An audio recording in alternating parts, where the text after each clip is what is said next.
The theories of fashion adoption. There are three theories that explain the spread of fashion adoption: the downward flow theory, the horizontal flow theory, and the upward flow theory.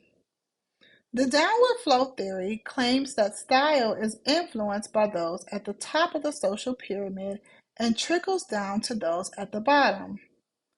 In layman's terms, those who are more affluent and have higher incomes set the tone for what is considered fashionable. Typically, those at the lower level of the pyramid want to associate themselves with those who are more affluent. It's all about status. The horizontal flow theory claims that style moves amongst groups on similar social levels rather than vertically from one level to another. This theory recognizes that there are separate markets in fashion goods. The book provides the comparison of wealthy society people. However, another comparison to think of is urban teenagers versus the suburban teenagers. The urban teenager style of dress will be much different than your suburban teenager. Your urban teenager will take on more of a street style, while your suburban teenager may take on more of a casual schoolboy or schoolgirl style. The upward flow theory. This theory is opposite of the downward flow theory. It claims that style is influenced by those at the bottom and then moves upward. Consider your hip hop look, your grunge or punk look, your motorcycle or biker look. All of these looks started from the bottom and moved upward.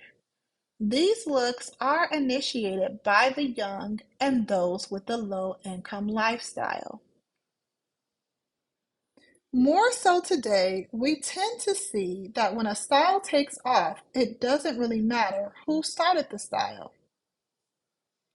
Manufacturers grab on and start producing the style to ensure that they can meet the demand of the consumers. Fashion leaders and fashion followers. Fashion leaders includes our innovators and influencers, royalty, the rich, the famous, and athletes. Oftentimes, we associate fashion leaders with celebrities. However, typically their influence is centered around one style rather than a myriad of styles. In reality, a fashion leader is someone who constantly seeks out new and different styles. This is someone who you'll consistently see leading the pack and influencing the way others perceive fashion. Take Kate Middleton, for example, when it comes to royalty. She was recently spotted in Wales wearing a red coat designed by L.K. Bennett. Being that Middleton is a fashion leader, the coat that she wore on her trip to Wales became all the rage and was covered by many news sources, in turn piquing interest in fashion followers. The rich includes socialites. So let's think for a second. Do you have a favorite reality TV show? Let's just talk about the popular Real Housewives franchise, or even the Kardashians keeping up with the Kardashian show. So, with both of these shows, the actors are socialites in the shows. Well, I guess we really shouldn't call them actors because they actually are socialites within their own shows. So, we follow these socialites via television and social media, and then we tend to seek out their style of dress. Then you have the famous, such as Michelle Obama and Beyonce. These ladies are also constantly in the spotlight via magazines and blogs. Athletes such as Michael Jordan, David Beckham, and Serena Williams are also considered fashion leaders. Think about when the sales of Jordan's shoes spiked. This was back in about 1990 when his shoe sales spiked in popularity. Fans of basketballs wanted to emulate Michael Jordan, hence they went out and purchased his shoes. Fashion followers. So why follow fashion? We follow fashion because of feelings of insecurity, admiration, lack of interest, ambivalence, and varying rates of response. So with every leader, you have a follower. Fashion leaders seek out new and different styles. They influence others to want to emulate their style, while fashion leaders can shake up the industry, making it fun and exciting. What they cannot do, though, solely on their own, is be the industry's lifeline. Fashion followers keep the industry alive and well.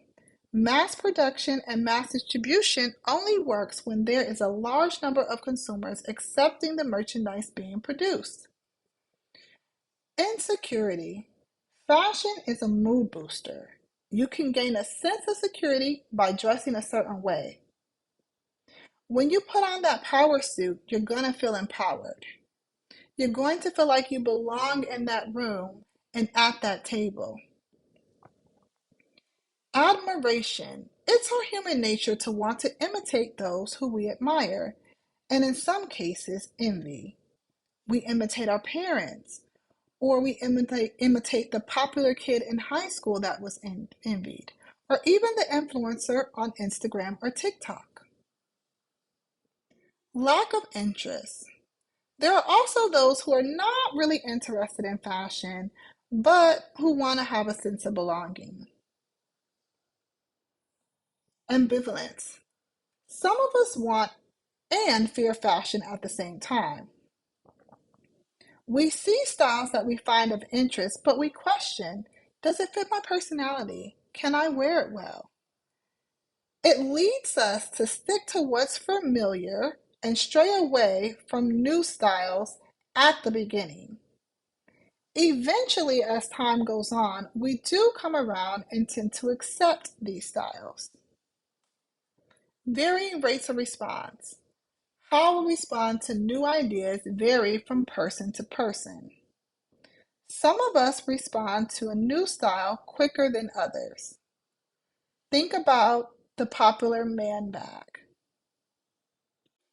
Some responded to the man bag more slowly, while others took to it a little bit more quickly. You now see a lot of men carrying a man bag. All right, class, so this wraps up week 2 lecture. Feel free to email me or reach out if you have any questions or concerns. Talk to you soon.